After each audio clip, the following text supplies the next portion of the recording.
व्याकरण में तीन आता है, काल के तीन भेद होते हैं।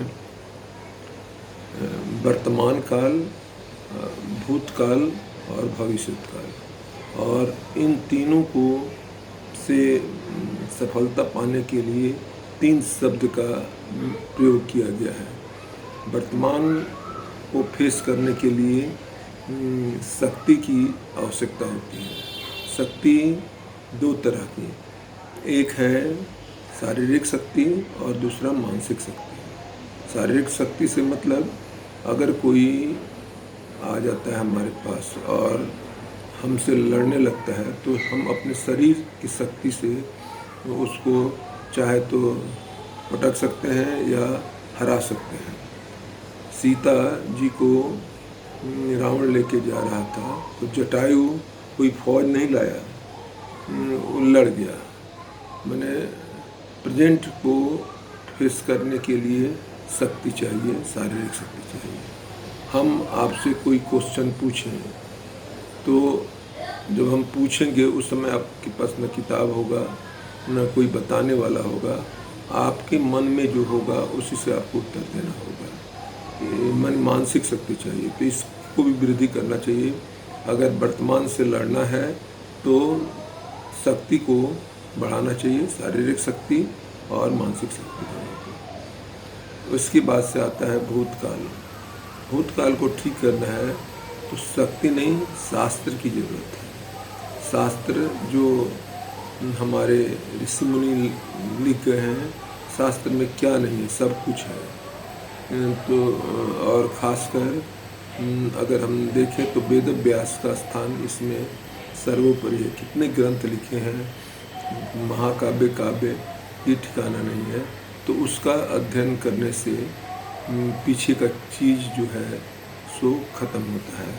और शास्त्रज्ञ शास्त्र को जो जानता है उसकी ज़रूरत होती है भविष्य को ठीक करने के लिए। तो ये है तीन शब्द और तीन काल। इसमें भविष्य कौन जानता है कब आएगा, और बीत जाने वाला भी बीत गया, इसकी भी अधिक ये नहीं करना चाहिए। सबसे महत्वपूर्ण वर्तमान है, और वर्तमान में के लिए शक्ति की ज़रूरत है, शारीरिक शक्ति और मानसिक शक्ति। अतः इसी को बढ़ाना श्रेयस्कर होगा। ये संत महात्माओं ने गूढ़ रूप दिया है कि कैसे जीवन व्यतीत कर रहा है, उस पर प्रकाश डाला गया। अब हम चाहेंगे कि आज़ादी 15 अगस्त जो है उस पर थोड़ा सा प्रकाश डाला जाए। 15 अगस्त आने वाला है और इसी दिन हमारा देश स्वतंत्र हुआ था, गुलामी के जंजीरों में जकड़ा था और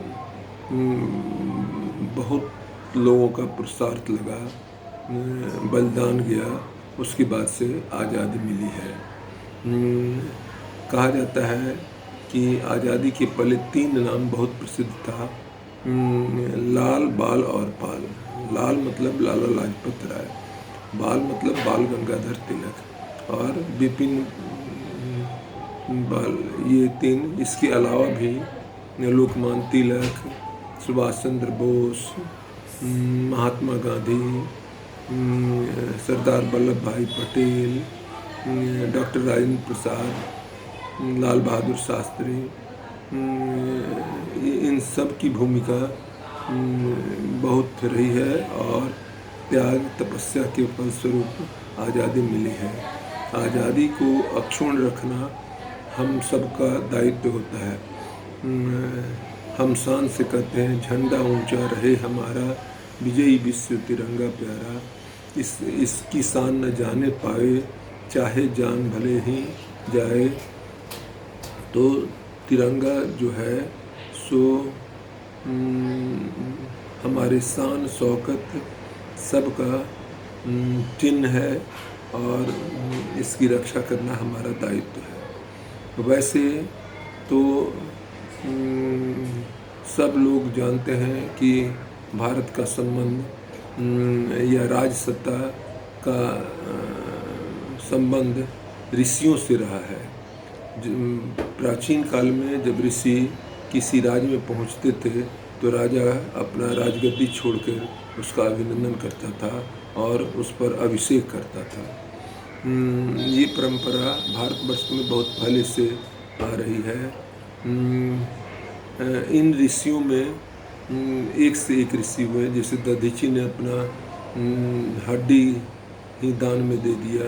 35 वर्ष की अवस्था में उनकी मृत्यु हो गई थी और उनकी हड्डी से ऐसा धनुष बना जिसका उपयोग किया गया राक्षसों के मारने में। एक आते हैं संत जिनका नाम है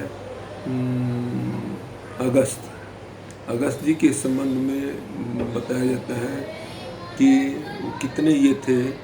इससे पता चलता है कि शंकर भगवान को जब कथा सुनने, भगवान की महिमा सुनने का मन हुआ तो सती के साथ कुंभज ऋषि के पास पहुँचे और कुंभज ऋषि से सुने और उसका परिणाम तुरंत हुआ कि भगवान मिल गए। सच्चिदानंद जिसके बारे में बोले कि अरे हमारे इष्ट देवता मिल गए हैं, तो सती ने कहा कि सबको आप बोलते हैं, अगर इष्ट देवता आपके रहते तो सीता मृगनयनी इस तरह की बात करते, क्योंकि जाके तुम परीक्षा ले लो। गई हैं और सीता का रूप धारण करके बैठ गई हैं। भगवान उधर से आने के साथ बोलते हैं कि माता जी आप क्यों बैठी हुई हैं, भूतनाथ कहाँ हैं। और इस तरह से ये देखती हैं कि चारों ओर सीता ही सीता दिखाई देती है। ये चली आती हैं और जब पूछते हैं शंकर भगवान कि क्या हुआ, तो बोलती हैं कि हम ऐसे ही आ गए। फिर ध्यान धर के देखते हैं तो देखते हैं कि तो सीता के रूप में बनी हुई है। कहे कि एक बार हमारे इष्ट की पत्नी बन गई तो अब हम पत्नी के रूप में नहीं स्वीकार करेंगे, और एकदम मन में ठान लेते हैं। तो ये बात है। लेकिन अगस्त जी के संबंध में बोला जाता है कि समुद्र ही पी गए थे। ऐसे अगस्त का नाम हमारे तिरंगा झंडा के साथ जुड़ा हुआ है। एक ही अगस्त नहीं, 15 अगस्त है, और जब 15 अगस्त है तो इस झंडे को की शान, बान और आन बराबर बरकरार रहेगा। ये हम लोगों की शुभकामना है और इसके लिए देश की समृद्धि आवश्यक है।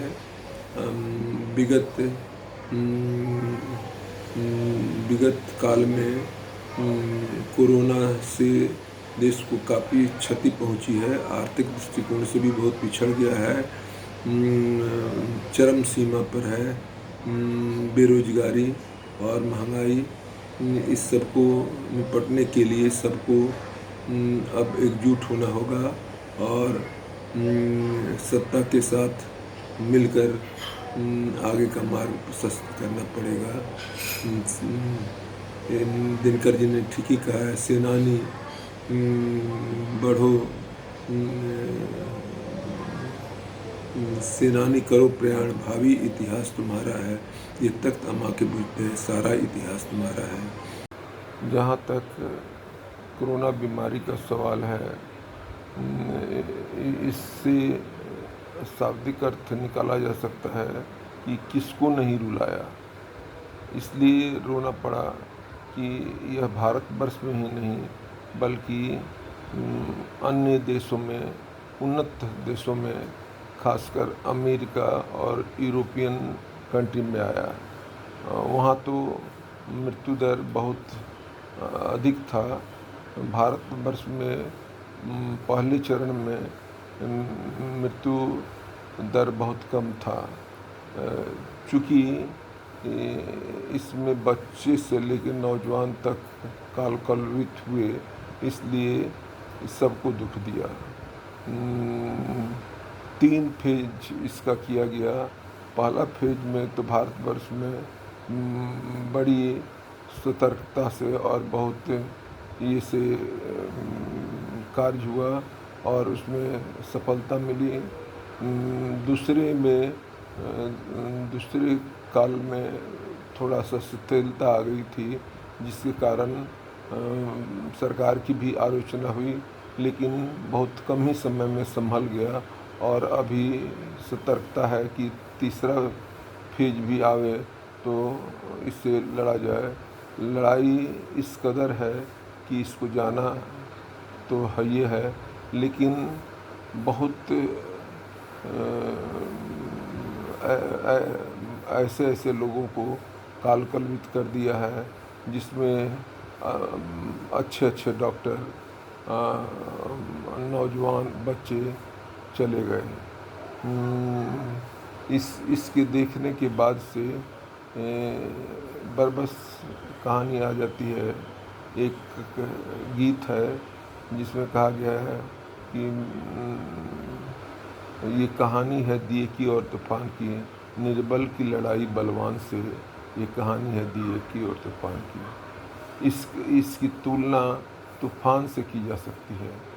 दिया और तूफान, दिया छोटा सा था जो कहीं जल रहा था, अंधकार को मिटा रहा था, लोगों को मदद कर रहा था, यानी उसका उद्देश्य ठीक ठाक था।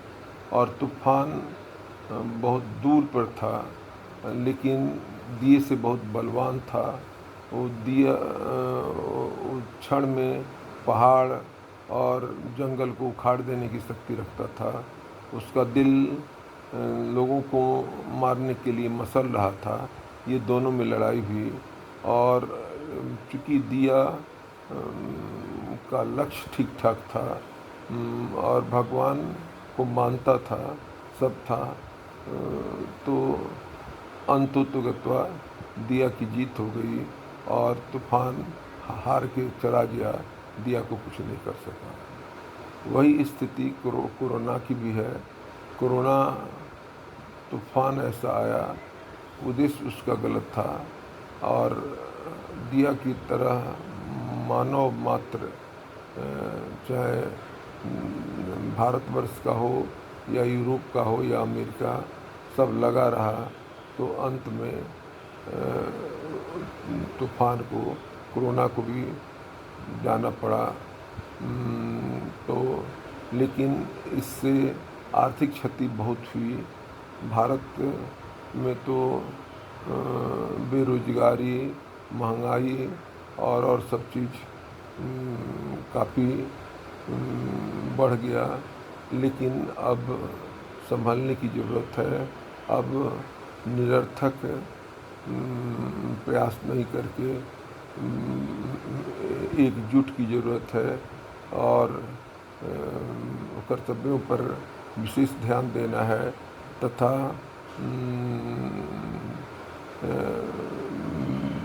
अड़चन हर चीज़ पर नहीं लगान कि उद्योग में स्ट्राइक इत्यादि नहीं हो, आगे बढ़ा जाए तो कुछ क्षति को पूरा किया जा सकता है। 15 अगस्त जो आ रहा है, इसमें सबको शुभकामना देते हुए अपील किया जाता है कि राष्ट्रहित में सब अब जो बाकी समय रह गया है उसका सदुपयोग करें, ताकि महंगाई,